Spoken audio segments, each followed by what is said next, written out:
Now let us study question number 2 of exercise 10.2, which states that if two equal chords of a circle intersect within the circle, अगर circle की दो equal chords हैं और वो circle के अंदर intersect कर रही हैं, then you want to prove that the segments of one chord are equal to the corresponding segments of the other chord. तो आपको ये प्रूव कर रहे हैं कि एक कॉर्ड जो सेगमेंट बनाती है वो दूसरी कॉरस्पॉन्डिंग कॉर्ड की सेगमेंट के इक्वल है। ठीक है, अब what is a segment? Segment is a area that is surrounded by the chord and the arc of a circle. अगर आर्क माइनर आर्क है तो माइनर सेगमेंट हो गया, अगर आर्क मेजर है तो वो मेजर सेगमेंट हो गया। Now according to the question, हमने एक सर्कल बनाया और उसमें दो इक्वल कॉर्ड्स बनाई ए बी और सी डी जो इंटरसेक्ट कर रही हैं एट द पॉइंट पी। तो गिवन है कि A B is equal to C D. Now I want to prove कि ये जो इंटरसेक्टिंग कॉर्ड्स हैं वो जो कॉरस्पॉन्डिंग सेगमेंट्स बना रही हैं।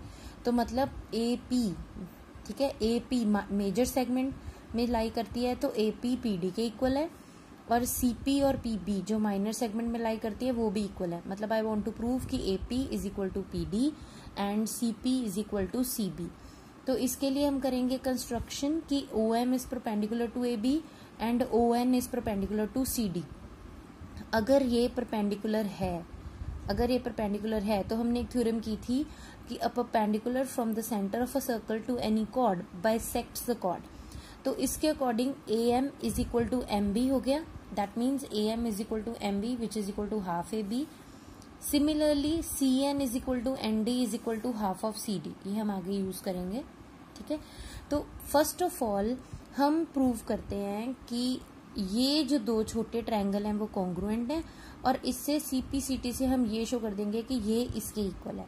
Okay, so in triangle OMP and NOP what we will do is angle M is equal to angle N each 90, OP common, okay, and OM will be equal to ON। क्यों?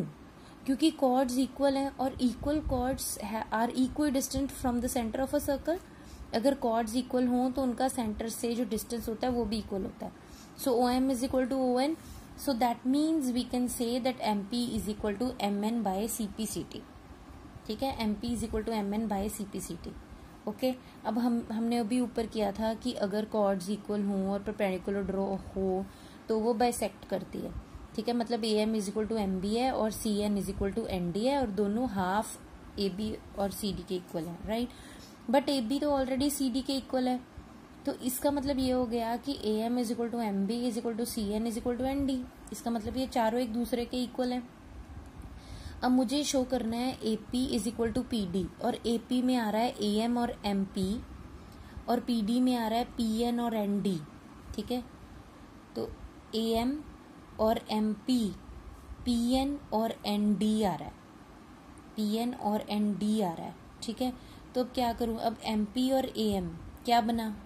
AP, और PN और ND क्या बना? PD। यही तो show करना है।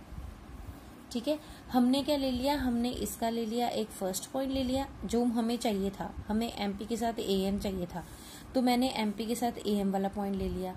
फिर मुझे PN के साथ ND चाहिए था, तो मैंने यहाँ से ND वाला पॉइंट ले लिया। क्योंकि ये चारों इक्वल हैं तो हम कुछ भी ले सकते हैं, तो हमने इनको ऐड किया। MB नहीं लेना, ND लेना है। Okay, so AP is equal to PD। ये हमारा एक पॉइंट हो गया शो करने वाला।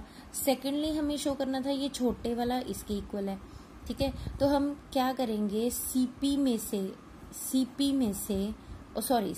में से अगर मैं NP माइनस कर दूं, ओके, और MB में से अगर मैं MP माइनस कर दूं, ठीक है, CN में से MP माइनस किया, MB में से MP माइनस किया, तो क्या आया? CP is equal to PB। क्यों? क्योंकि ये दोनों तो ऑलरेडी इक्वल है, they will cancel out each other, cancel कर देंगे एक दूसरे को। ठीक है, PN जो है वो MP के इक्वल है।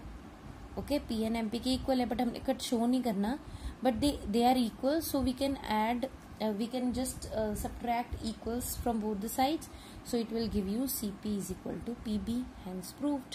Okay, bye.